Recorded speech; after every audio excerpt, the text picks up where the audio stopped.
This is Bullion Max. I'm Mark Allen. Bullion Max is a look at the precious metals markets, and we are joined, of course, by our co-host Sean Reynolds, the customer service manager for Bullion Max. We have a special guest today, and that's a returning guest, our first returning guest, actually. That's correct. That's correct. Right? Ed Steer. He's a well-known analyst and popular commentary on the precious metals markets. Ed, welcome back to Bullion Max. Well, thanks for having me on again. I really appreciate it. You were very kind about our last show, and we'll try to match up to your expectations from last time. So right now we are in a very strange and weird financial everything. The market 2 weeks ago was tanking. Today it's up a little bit. Gold and silver, we're going to find out where they are in your thoughts.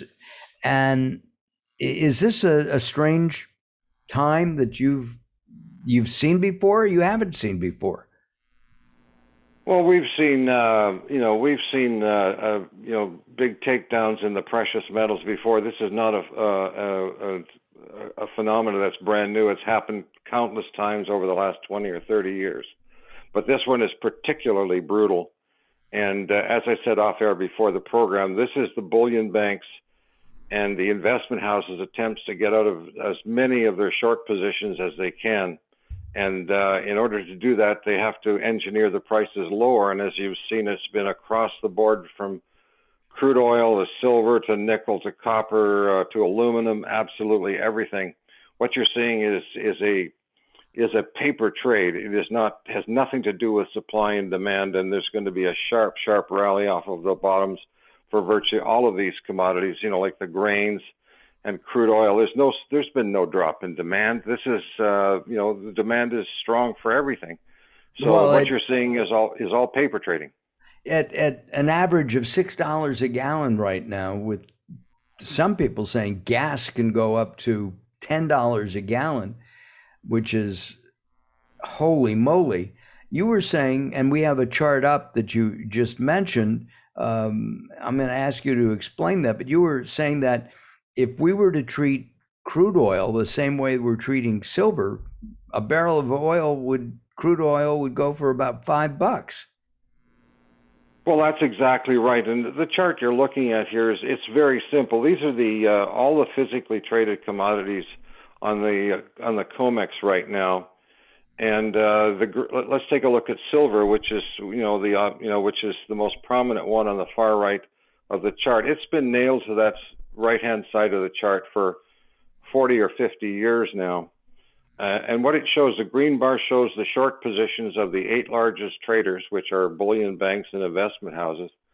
And the red bar shows the short position of the 4 largest traders. So you've got the 4 largest traders basically dominating the short side. And the scale shows that on the green bar that 8 traders are short 161 days of world silver production, which is like, what's that? That's 5 months, almost half a year. And and you look next to that as platinum and gold. Those are the 3 big precious metals, that indicate inflation, currency debasement, and all these things, and they're being actively suppressed. This has been going on for generations now. So this chart has looked like this basically on and off for the last, like I said, 50 years. Now, you were talking about crude oil. Now, if you take a look over on the far left-hand side of the chart, you'll see something entirely different.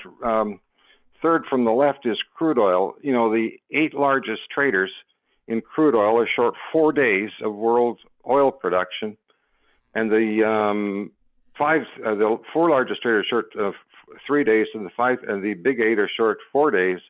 If you took the short position of silver and put it on the price of crude oil, put that short position on the price of crude oil or any of those commodities on the left-hand side of the chart, their prices would be driven into the dirt. And like I said, with a short position aside the silver on crude oil, you'd be looking at $5 a barrel for sure. So do we have free markets now? We have free markets and absolutely nothing. And whether it be There's no free markets anywhere. There are only interventions. What's going on right now, whether it be in the stock market, the bond market, interest rates, commodity prices, you name it, everything is being propped up or suppressed. This has been going on now since several years after Nixon took us off the gold standard back in 1971, or gold exchange standard, I'm sorry. So this active management of everything that you see in front of you today it's all paper trading, and it's all being managed by the plunge protection team. We're seeing the end. We've been on a fiat currency system now for 50 plus years. Right. And what we're seeing right now is the financial system, the powers that be, the deep state, the U.S. government, the Federal Reserve, and the big New York banks. This is their attempt to keep this apple cart up and going around the track. But all paper currencies, as everybody knows out there, have always failed without exception. And right now we're at the end of this currency cycle, and whatever comes along to replace it is the end of the U.S. dollar and all paper currencies is nigh. And this is their efforts to keep this paper thing going, but it's coming to an end, and we're living through that process right now. The Great Reset, as they call it. We're living through it right at the moment, and this is all part of it. And this is not only for the U.S., this is for Western countries as well, wouldn't it be? It's for everybody. This is going to be like Bretton Woods, except they've kept this thing going for so long now. It's not going to be an easy ride. It's going to be a sudden change almost overnight when the financial system finally does hit the brick wall, and they're trying to stave off the inevitable. But it's going to be a financial reset that, it's going to affect the entire world. No country or no currency will be immune. We should pause here and tell everybody about Ed Steer. I know that you've been doing this for over 45 years? No, not that long. Not that long. I started in late 1990, somewhere in 1997, and I've been writing on the internet now for, I don't know, almost 20 years. And I worked for Casey Research for 7 or 8, and then I went on my own, and I've been writing my column now for, I think, 7 years on my own, and 5 years before that with Casey Research. So I've been around the block a few times. Got it.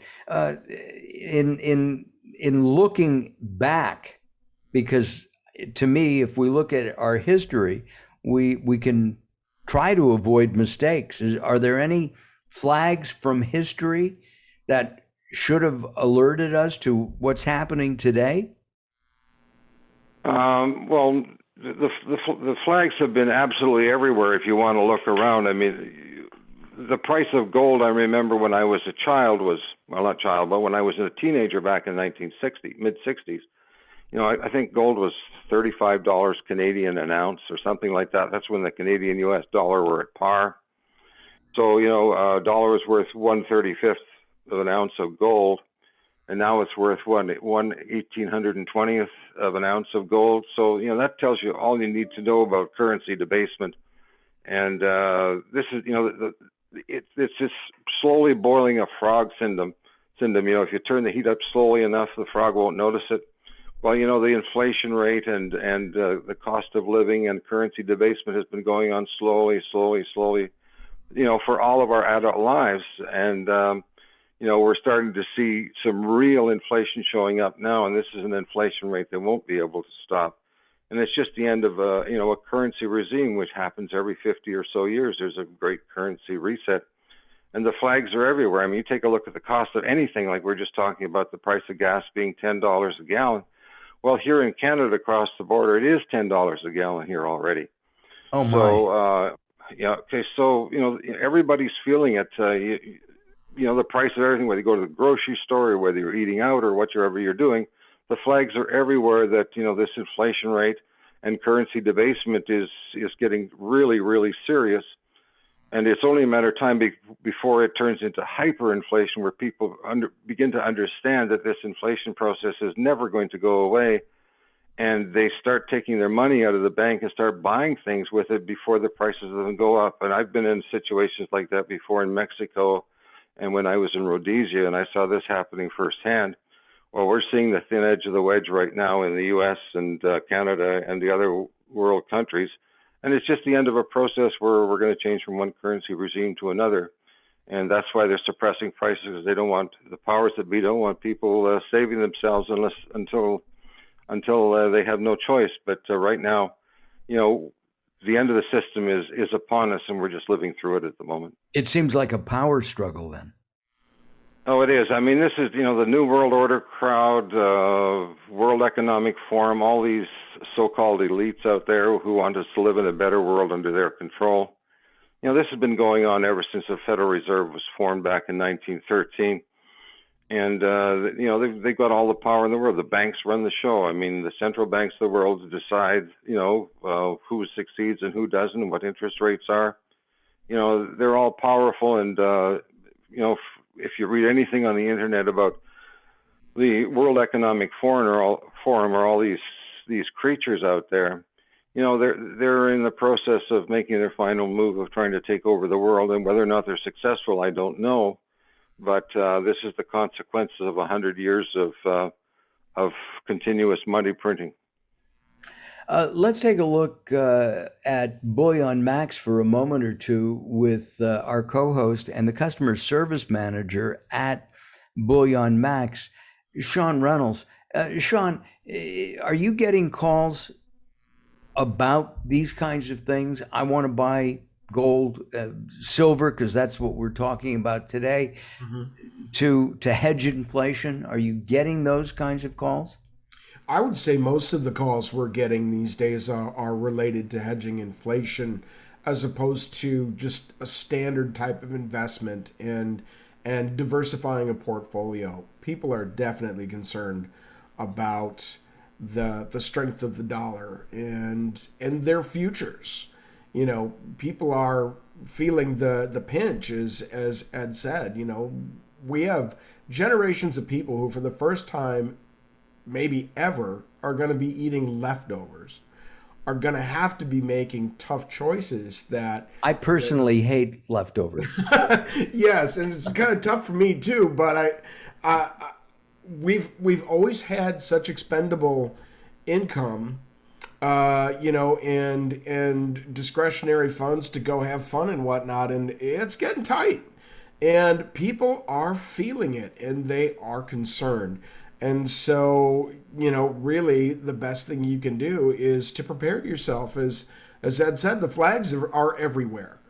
The warning signs have been out there. You can ignore them if you like, but it is just a situation where you're not going to, if you've got, cash money sitting in a bank somewhere, you're going to want to turn it into something else before those individual dollars just really wither and die, so to speak. And don't buy as much. Yeah, don't absolutely. buy as much. So we hear from a lot of those folks, and really we sympathize with that. We certainly empathize with it because we're feeling it too, but also want to help people get started, putting some silver, some gold aside, getting their hands on some metal to try to gain some control of their own future and not leaving it all to chance.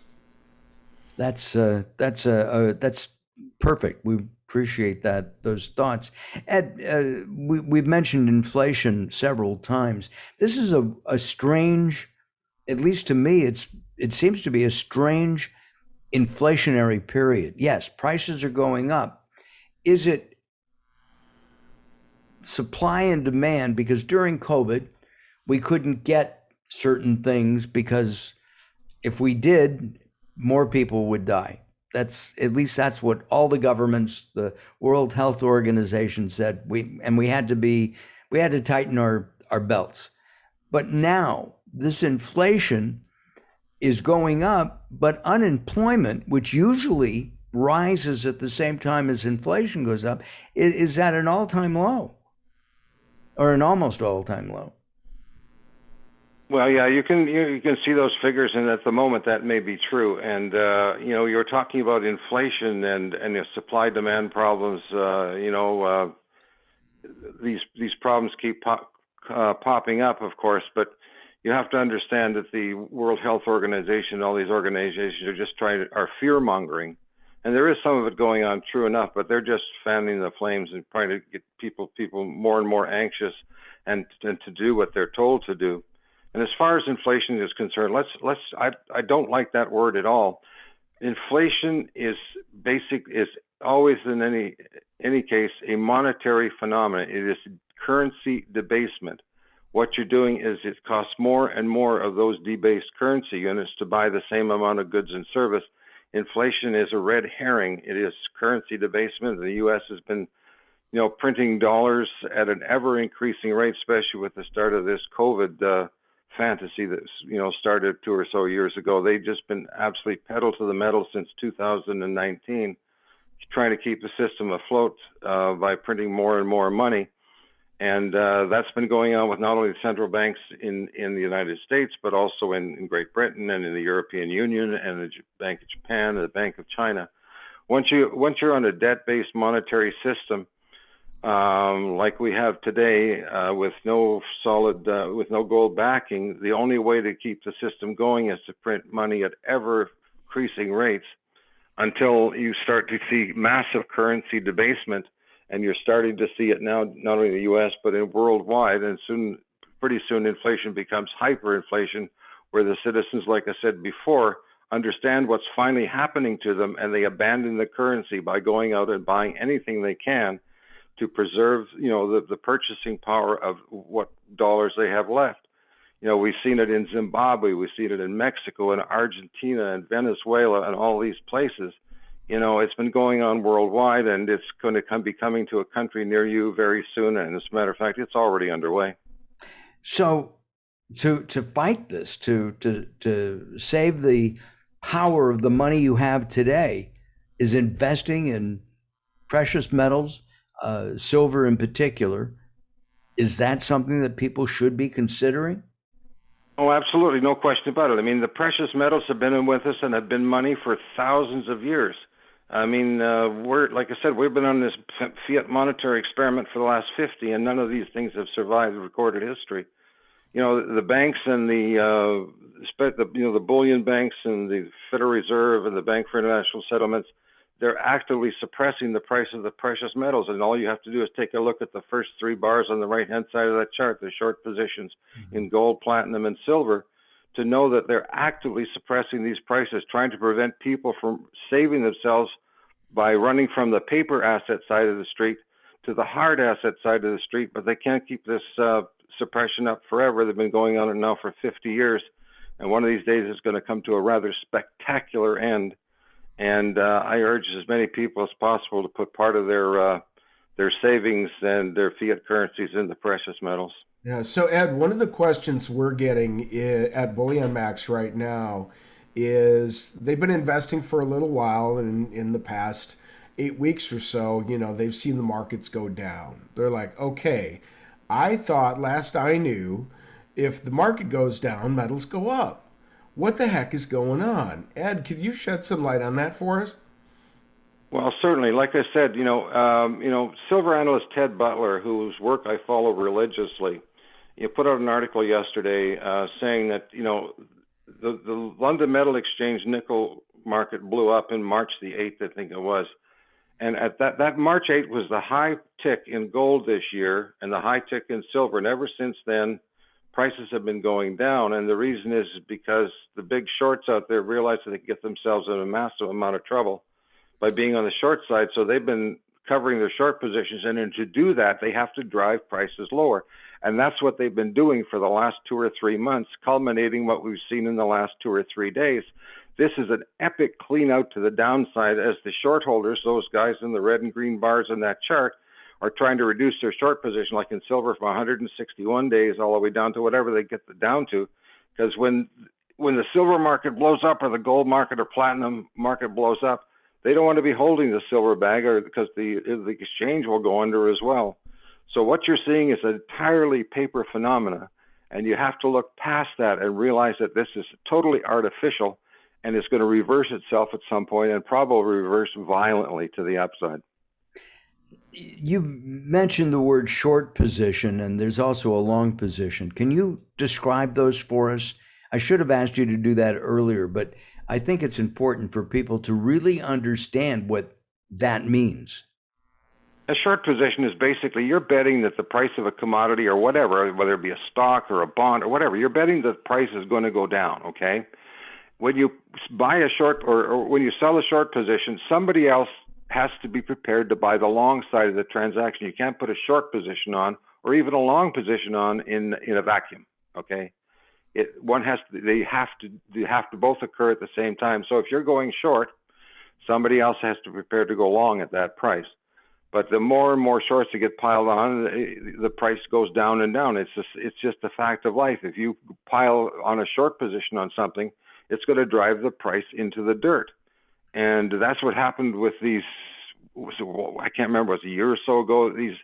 The investing crowd got a hold of these massive short positions, and they decided to run them up, and they caused a lot of big hedge funds to go out of business. And that's what's happening right now. When you have a short position in something, it just drives the price into the dirt. Whereas a massive long position has the opposite effect. It drives the price higher. So there has to be a long for every short and a short for every long, and the market's in balance, except for the fact that the position is so concentrated on the short side. There are thousands. Let's say there's thousands of traders trading gold. Let's say 2,000 or 3,000 trading in the COMEX futures market. But 8 of them, okay, or silver, I'm sorry, 8 of them are short, like more than 50% of the entire COMEX futures market. So they control the price against thousands of others. It's it's very concentrated, and it's highly, highly illegal too. Wow. But they're getting away with it? That's because the CFTC and the Securities and Exchange Commission, the the CME Group, all these entities that are supposed to be looking after the individual investor's best interests are actively working against them. It's criminal. I mean, the U.S. government, and God bless the people who work for it, are wonderful people, but at the very high echelons where the powers that be and the deep state rule, and the big banks and the Wall Street's investment firms, these guys are all criminals, and they're running the system to suit themselves. That's exactly what's going on. This has been going on and getting worse and worse, ever since the Federal Reserve took over in 1913, and it's going to come to an end here real quick. Fox in the hen house sounds like. Yeah. Oh, very much so. Absolutely. When you look under the hood of what's going on in the U.S., not just in the U.S., but in Canada and England and every other country in the West country out there, the deep state runs the world, and the deep state is basically the banks and the investment firms. And this is the World Economic Forum and the New World Order crowd. This is their cover. They're working against us through the banking system and their own governments. Our guest is Ed Steer. He's a well-known analyst and popular commentator on the precious metals markets. We're going to take a pause and talk about Bullion Max for a second. A lot of people are hearing us, Sean, for the first time, or thinking about precious metals for the first time. Now, you don't offer investment advice. You're offering precious metals for sale. Yeah, I think the big difference is we're really kind of educators more than anything, because most of the people who come to us know nothing about the precious metals industry and investing and things of that nature. And what is a good fit, a good mix of product for the budget that they have. And people come to us with all different sizes of budgets, just knowing that they've got a problem they're trying to solve. And so we try to get people educated so that they are making the decisions on the products that they buy, because this is for them, it's not for us. And we want to make sure that they feel comfortable with what they're purchasing, because I don't want people to buy things because I said they should. I want people to make choices on their own, so they'll feel better about what they bought because they know why they chose what they chose, instead of, well, the guy told me I should buy this, so I bought this. So it's a free market situation at Bullion Max. Yes, and absolutely no pressure. You're ready to buy when you're ready to buy. And the last thing we're going to do is push you.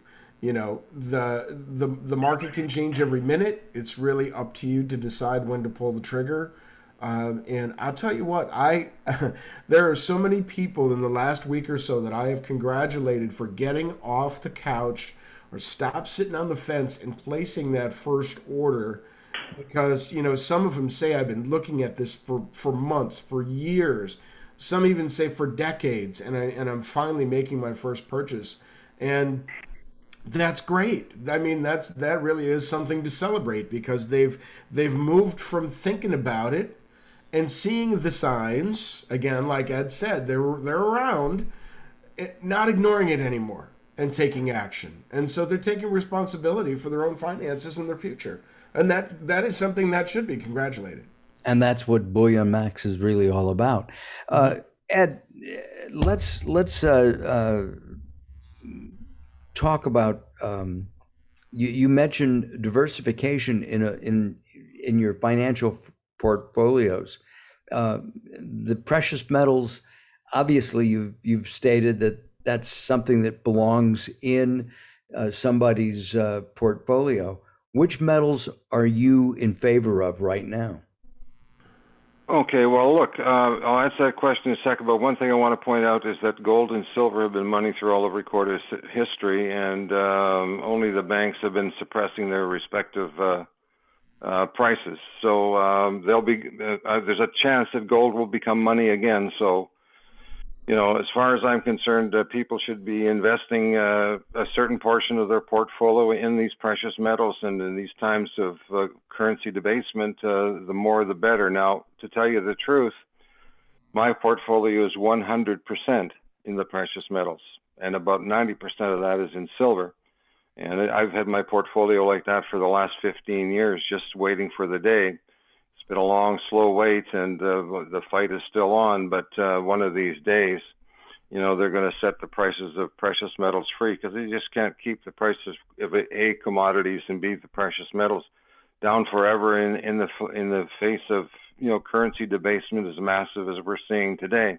That's why I'm saying that this big smash down in prices we've seen across the board in all physical commodities is basically all paper trading on the COMEX or on the LME or wherever that has driven these prices lower, as the large traders who know perfectly well this is about to happen and have watched the London nickel market blow up in March know that, hey, boy, if we get caught on the wrong side of this, it's going to cost us big bucks. And so they've taken this seriously, and they've been driving the prices of these commodities lower ever since, which is totally out of proportion to supply and demand. And they will snap back. And as far as investment goes, I would suggest that people have a certain amount of money in the precious metals and a certain amount of money in a general commodities fund, which covers, crude oil and the grains and the soft commodities, all of them together combined, so that you're not rifle shooting one particular branch of commodities like the precious metals. You should spread it out evenly over all the commodity sector. But as far as that's what I would be doing as a general investor. Is I wouldn't own a bond. I'd hit the bid on bonds, even if you took a big loss on it. And as far as the general stock market concerned, I've never been involved in the general stock market for the last 15 years, to my detriment, I may say. But I didn't understand at the time just how much money that the Federal Reserve and the banking system was going to throw at the paper asset side of the street to keep all of these stocks like Tesla and Microsoft elevated to the prices that they were. But that large asset, as you can tell, over the last several months has come to an end in the stock market and has taken a big hit, and it's got a much bigger hit to go, as far as I'm concerned, to the downside from here. Would you say that the stock market, investing in the stock market, is akin to roulette in Las Vegas?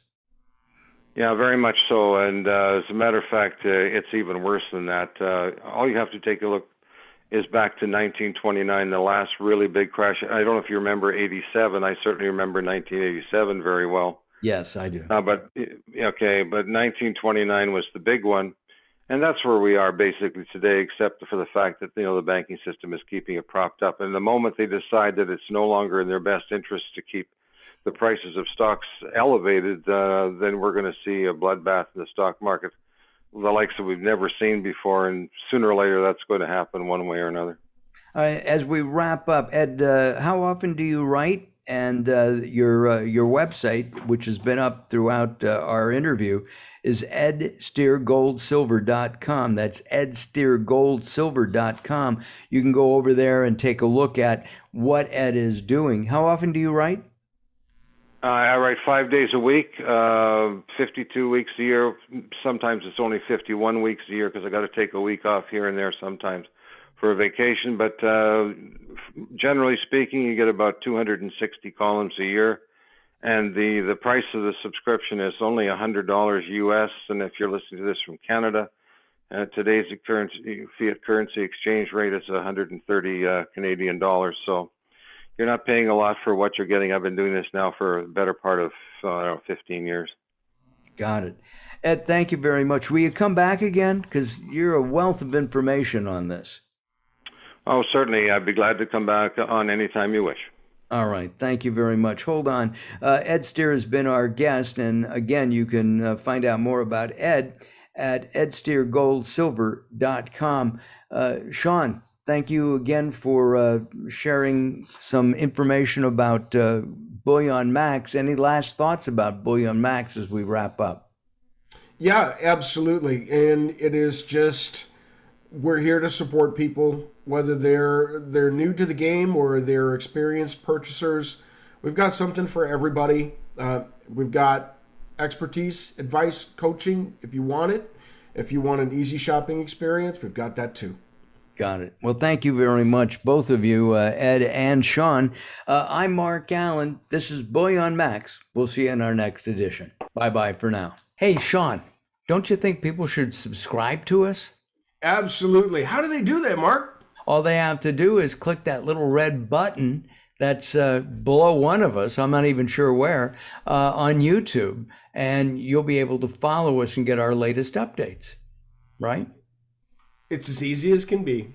It really is. Thanks for subscribing. We'll see you next time.